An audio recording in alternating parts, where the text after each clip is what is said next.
Hello everybody. Welcome back for another video. Hope you're all doing absolutely fantastic and that you're all having a wonderful day. Get ready for some interesting cryptocurrency news because that seems to be all that we are having these days. This is very popular news as it deals with speculation as to what the SEC could be doing, could have done, or is currently going through the motions of. Serious allegations have emerged surrounding the US SEC and Ethereum, leading some key players to assert that the agency might not take Ripple to trial to avoid exposure of its past dealings. This goes back a number of years. I mention quite often on this channel. I know some people may get tired of me saying the words. If you were here for this, if you weren't here for this, if you remember back in 2017, for some reason, everything seems to point back to the past in cryptocurrencies. You would assume that a lot of the stuff would be more daily or like accurately current, like this is only happening for the first time on this date. Note, we seem to constantly be in some cycle and not even just for the actual market phases. Long ago, the idea of anything being called a security was nonsensical. I still have this belief entirely. I'm still seeing articles talking about, is this coin an unregistered security? It means nothing. The words literally mean nothing except for a fear-based thing that was thrown into the cryptocurrency space that your coin is not as good as mine because it does not have to be regulated by the SEC.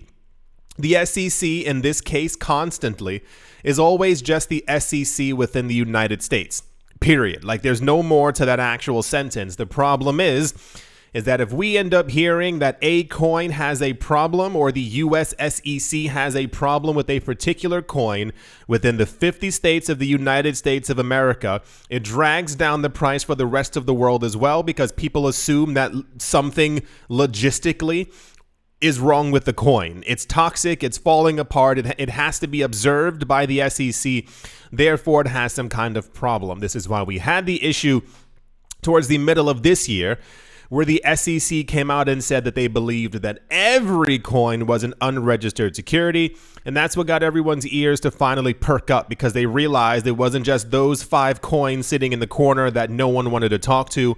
Everyone had cooties. Everyone had a problem at the exact same time. And this is when everyone was holding hands and being like, no, the cryptocurrency industry is amazing. And it's like, yeah, this is... The issue is that it does not, like, it's not a thing. Like, it's not an actual matter. It's simply something that over the course of the last few years, people have convinced themselves actually matters. If you are only holding Ethereum, Tron, and Cardano, and you hear that there's a problem with XRP, well, of course there's a problem with XRP. I don't have any XRP. It's clearly, something's wrong with it and has to be observed. You hear that Ethereum has to potentially be looked over by the SEC and so does Cardano. And then at that point, it becomes like well, why? What's wrong with these coins? Nothing. Nothing is wrong with any coin at all. The issue is that the SEC should only be observing derivatives and or protocols that are built after these coins, i.e., you got Ethereum, you got Cardano, you got XRP. Cool. If someone builds something on top of these platforms that is then offered to you and you buy it or get into this product with an expectation of profit, you buy something because you want to profit from it, that should then be a security. Not the coin, not the chain, but the derivative, the product that you are buying, that you are trying to make money from on top of it, that you actively have to go to the company for to buy. That is what a security actually is and should be. However, the SEC is claiming, for those of you who missed it, that the coins and the chains themselves are the actual securities. This does not make any sense. That would simply also say, well, you're buying a piece of gold. If you buy anything else that you want to make profit from in this world where capitalism reigns supreme, they're all securities. That is a huge problem with the cryptocurrency space. Reeling it back on in, The problem that a lot of people are having, and these serious allegations where they're coming from, has to do with the idea that years ago, the SEC came forward and said, we have no problems with Bitcoin at all. Bitcoin is totally fine. Bitcoin is clearly a commodity and or does not fall under the umbrella of the US SEC. Cool. The very next day, the SEC came forward and said, Ethereum is not a security. It does not fall under our purview. We have no problems with it, yada, yada, yada. Same exact thing as Bitcoin. This led people back in, this is 2018, to assume that the US SEC was going down the list of maybe even the top 10 coins. Logically, if they went from number 1 to number 2, everyone assumed that they would go down the list, basically say some type of regulatory clarity as to what the coins were not, what they needed to do, what the people who created the coins and or the companies and or the foundations had to do for the next step of regulatory anything. They didn't. They stopped at Ethereum, and everyone was like, why did you stop at Ethereum? That was in 2018. This leads us to the problem of the last day of the other guy from the head of the SEC. He launched a lawsuit against the people from Ripple on his last day in office, I believe in 2020. It was like December. And everyone was like, well, clearly, if you had a problem with it on your last day in office, you must have had a problem with it back in 2018. Why not go down the list, go to the number 3 coin in 2018 and simply say, hey, there's a problem. Let's work on this right now, as opposed to dragging it out to a lawsuit that is still basically going on with the US SEC. Part of the allegations have to do with the fact that why was Ethereum chosen as the coin to say, hey, this is clearly not a security in the eyes of the SEC. Based on older metrics, we had many other coins that were relatively near the decentralization of Ethereum, as far as nodes, people around the world who were using it, the amount of addresses that had these coins spread around amongst them.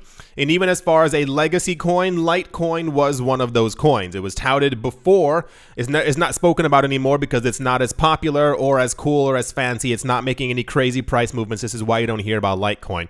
But Litecoin, in essence, is also hyper decentralized and had this even more metrics when we were talking about them years ago. Why wasn't Litecoin talked about?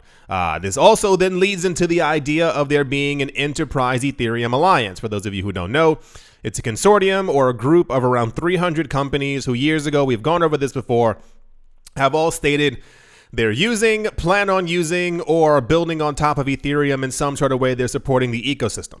So everyone's like, well, the idea is, if Ethereum had so much money floating behind it, after a lot of companies got into Ethereum, after these companies believed that they were too late getting into Bitcoin. I know that sounds a bit insane, but back in the olden days, one of the core ideas for the cryptocurrency space, we went over this a couple days ago.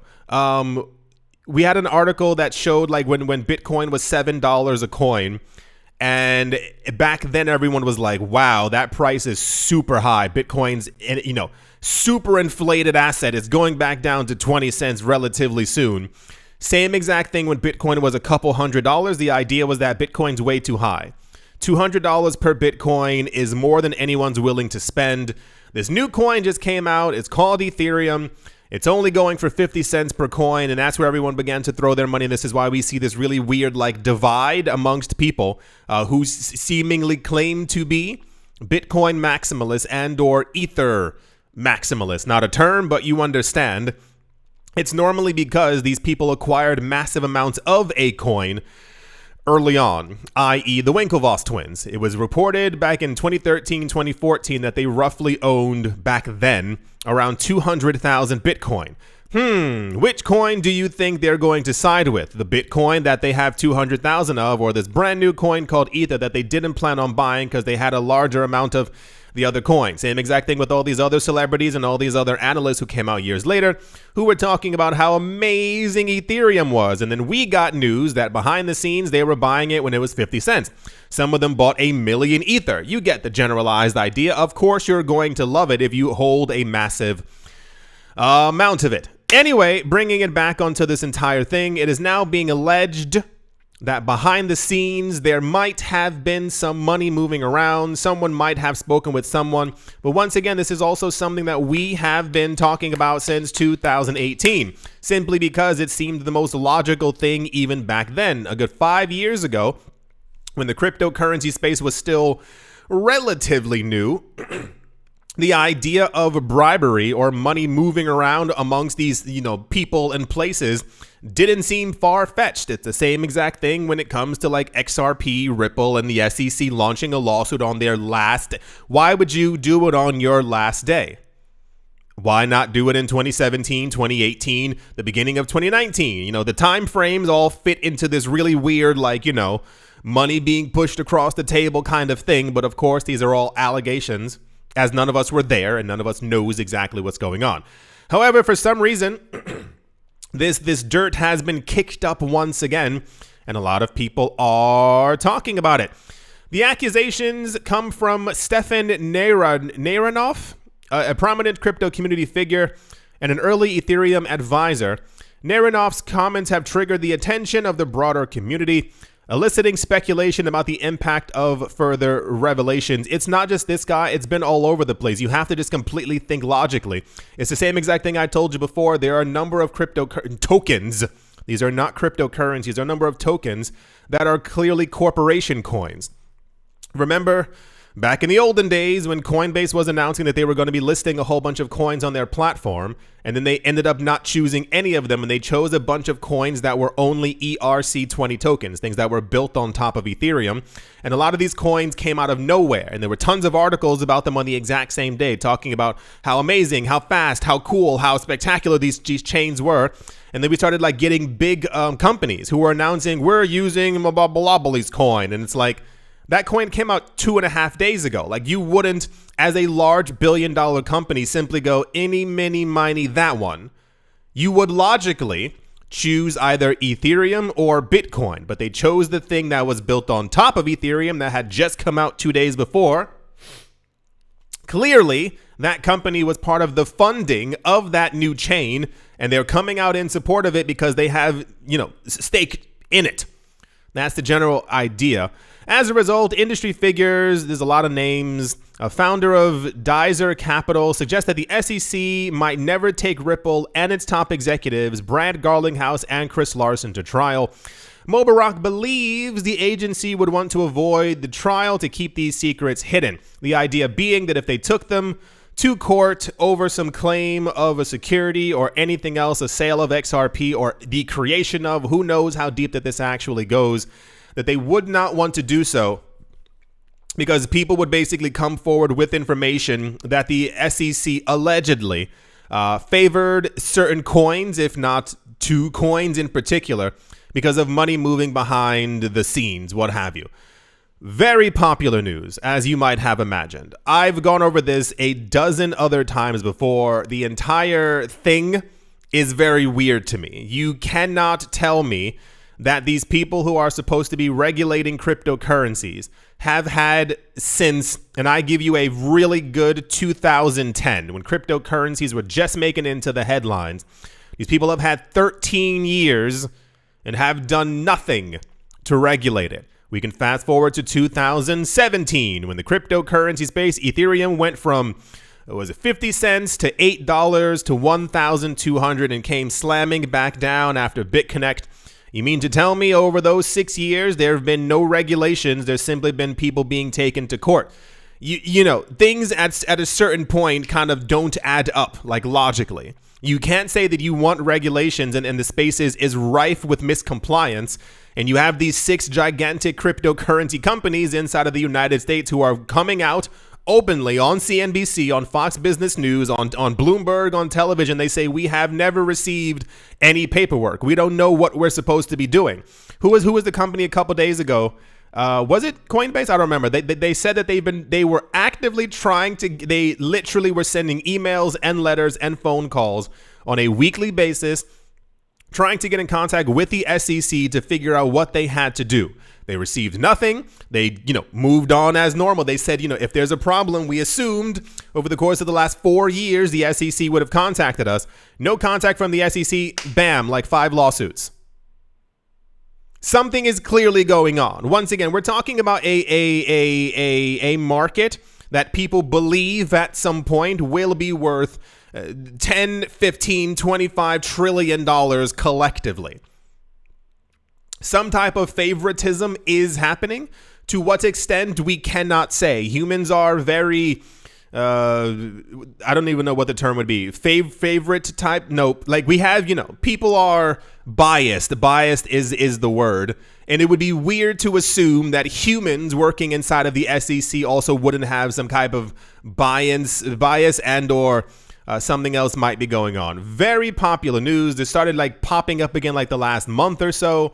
And now for some reason this week, everyone's really running along with it. This is an article from 2018. It says SEC declares Bitcoin and Ether as non-securities. Everyone was like, cool, here we go. We're going to start getting some type of regulation because we heard that we were going to get regulated at the end of 2017. The market was going up way too fast. We got Ethereum. We got Bitcoin futures. It brought down the market. Cool, bring on the regulation. Coinbase came forward and they were announcing Coinbase. And there was another exchange that was more popular than Binance before Binance got really popular. We all heard we were going to get tons of cryptocurrency regulations. It was happening.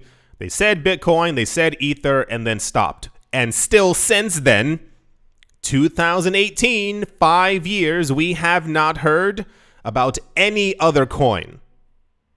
Anyway, that's the people are speculating that the SEC might have something behind the scenes going on and with Ethereum, and therefore they may not take Ripple to court because these allegations may come to light or the truth may come to, I don't know, something might end up happening.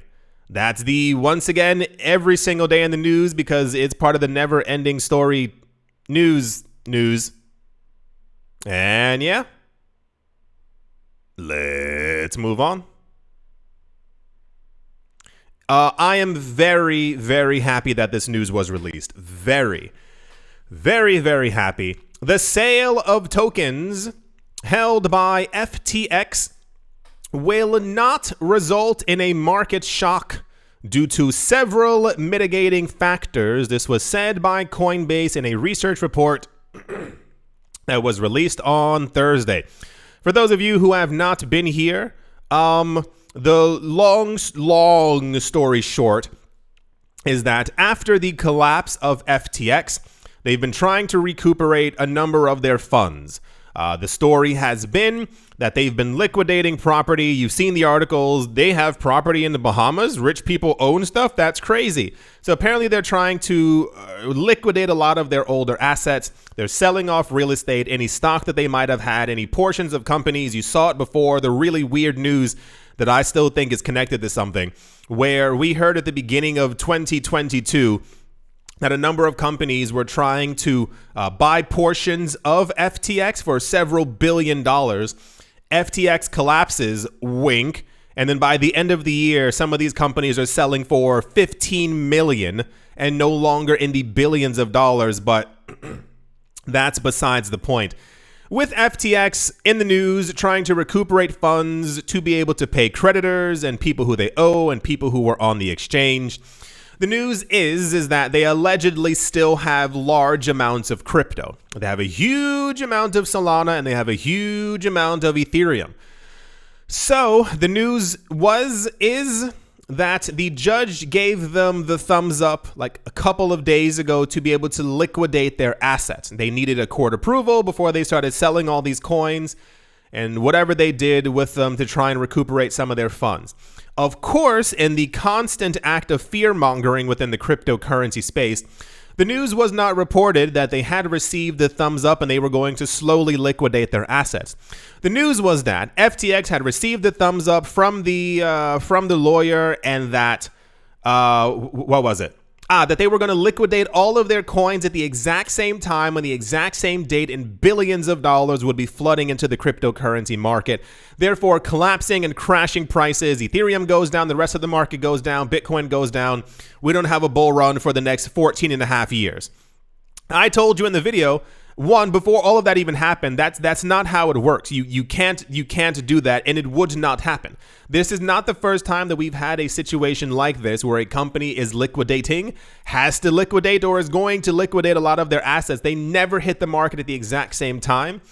It's the same exact thing if you are the head of a company or a higher up in a company and you have billions of dollars worth of stock.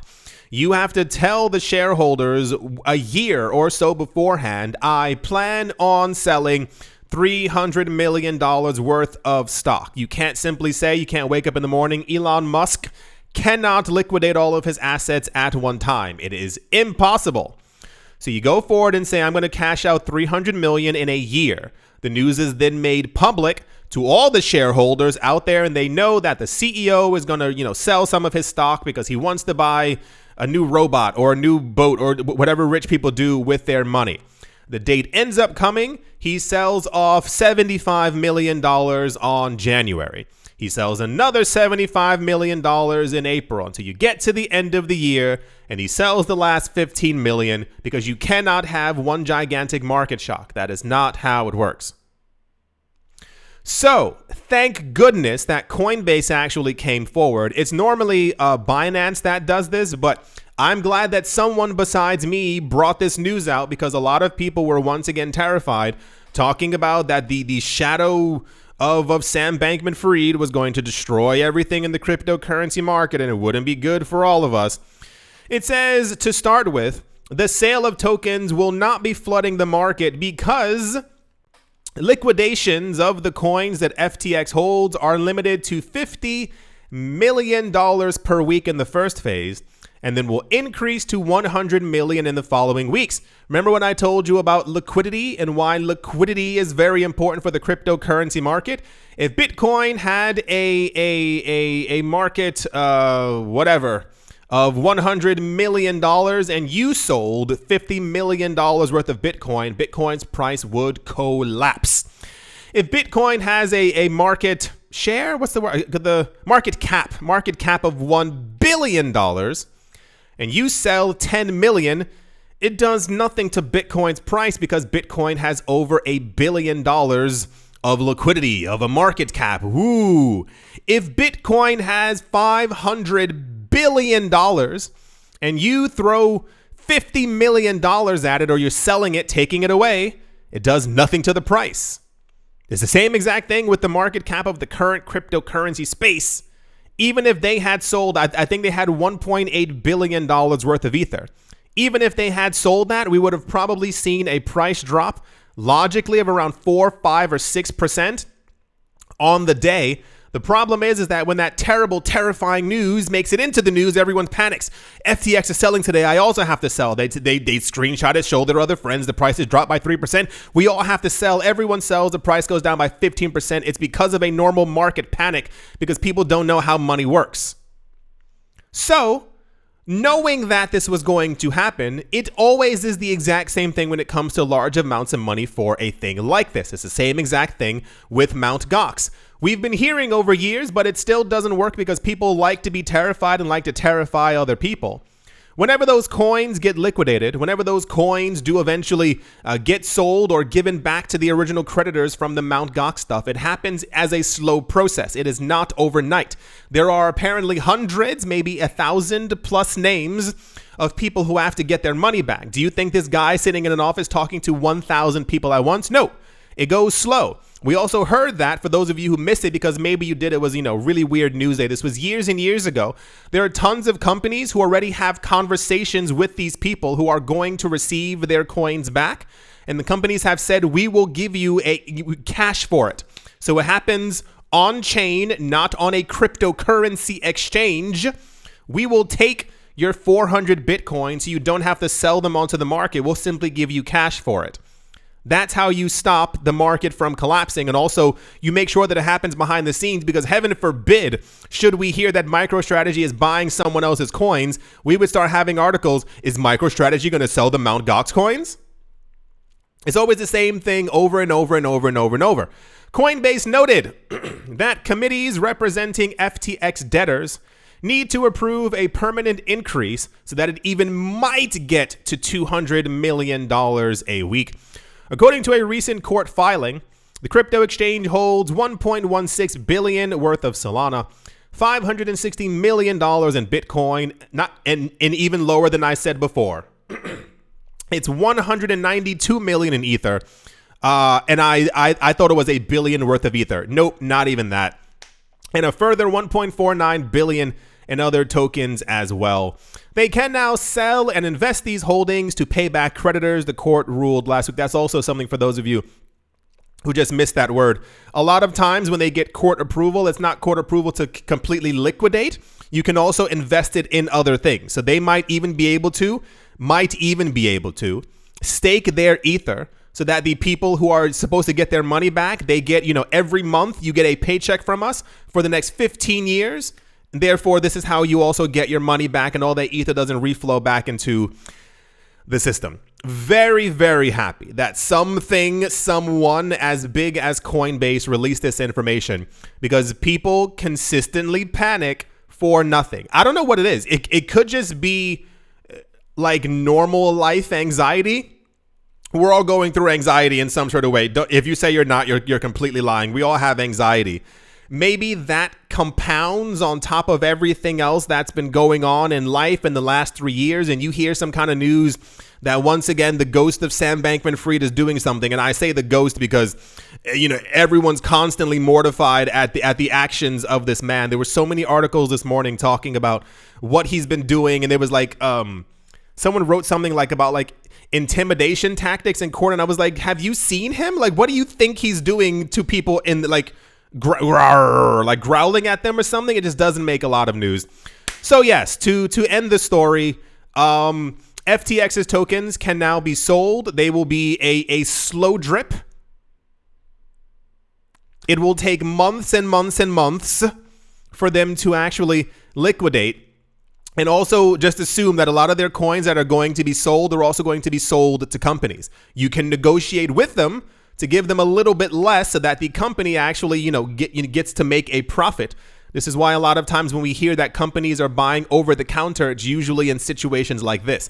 This just happens to be the most publicized one, as everyone keeps talking about it, as if it's like the craziest thing we've ever heard of in the cryptocurrency space.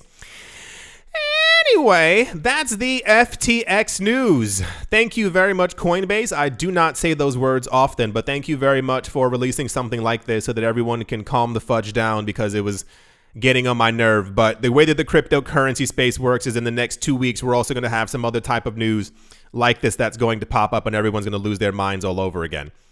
All right. Okay. Let's move on. Also this makes a lot of news. Someone reported that apparently Ether is completely undervalued. Ether, the native token of the Ethereum blockchain, is apparently trading at a 27% discount for its fair value. According to analysis by RXR, a research-focused joint venture between Crypto Republic and RE7 Capital. I don't even have to read through it. They basically said that, like, based off logic, based off of the metrics, how many people are using it, how many people are staking to mine it, the network activity, how many coins are built on top of it, the amount of new addresses every single day, Ethereum should be 27% higher. This should come as no surprise, because we heard this news before about Bitcoin. Remember a couple of months ago, we had news from a couple of banks. I think maybe JP Morgan was also one of them. And they said that Bitcoin should be around, like, I think $45,000 or $50,000 just based off of network metrics. The amount of people using it, the amount of new addresses. Remember when we had the news? Normally, I think Bitcoin gets between 10 to 15,000 or 20,000 new addresses per day or something like that. And one day we had 700,000 new addresses. That shows 700,000 individuals are opening up new Bitcoin wallets to be able to buy Bitcoin. So, the metrics are all there, but the market never really seems to follow it. Bit of a shame, because, we could be a lot higher in price, but I do understand it's market movements, it's market cycles, there's accumulation phases, it's whales making sure that prices stay low. It's about 55 different factors pushing all together. It's BlackRock making sure that when they buy their Bitcoin, they're trying to buy it at a certain amount. They're also BlackRock. You can't assume that they're, you know, trying to buy some expensive Bitcoin. Anyway, yeah, very good news, interesting news. I don't really know where to place this. We will. I know that we will once again get to a point where when prices are skyrocketing, people will be messaging you and messaging me, talking about, oh my gosh, I wish I knew when prices were lower. I mentioned before, I'm buying everything from crypto to NFTs. The prices now don't make any sense. It is another mimic of 2019, 2020, 2016, 2017. Prices to me look insanely low. I plan on profiting. That is something that I am actively always trying to do, because we will not have these prices forever. We will get to a point where the same exact thing like with the $7 Bitcoin, we'll look back and go, oh, wow, I wish I had been able to buy at a $7 Bitcoin. Same exact thing for prices now. As always, a very special thank you to my Patreon supporters, Jimmy Jim, American Crypto Academy, Bodie McBoatface, Sam Ratter, Dotha Diddy, Manny Cryptos, Crypto Gambino, Auspicious Agile and Blockchain, Jamie Saad, and let's move on, Empire Queen, Roman Gaber. Oop. I said out of habit. That's really funny. Hello there. Bitcoin Ben, Arachno, Dave, the Dealer's Den, Captain Summing in the Z-Way, Lay, Mobarazi, VB Nerd 21, Lauren De Silva, Quoted Biddy, Troy, All Good, Space Case, Need a Miracle, Pattern Noster, Navarro Williams, Utopia 569, Moonman High, XRP, Nostromo, John Sarsin, The Animal Reader, Bibliophobia, Adam Gracig, Wise Night Owl, 242 to the World, Bankroll Network, Crypto Artist, Cole D3D, Setsuna, Paxis, Jim Garner, Jeremy Fox, Minting Coins, Jester Crypto, Anytime Fitness, Monk's Corner Staff, Bake Me a Cake, Tigger Ramacho Nisa, and on Crypto with Lionel. Thank you all very, very much for your support. I do hope that you have all enjoyed. I do hope you all are having a great day, morning, afternoon, evening, wherever you are, wherever you might be. I do hope it's absolutely fantastic. Thank you all once again for watching, listening, liking, commenting, and or supporting, and I will most certainly be talking to you all soon. See you.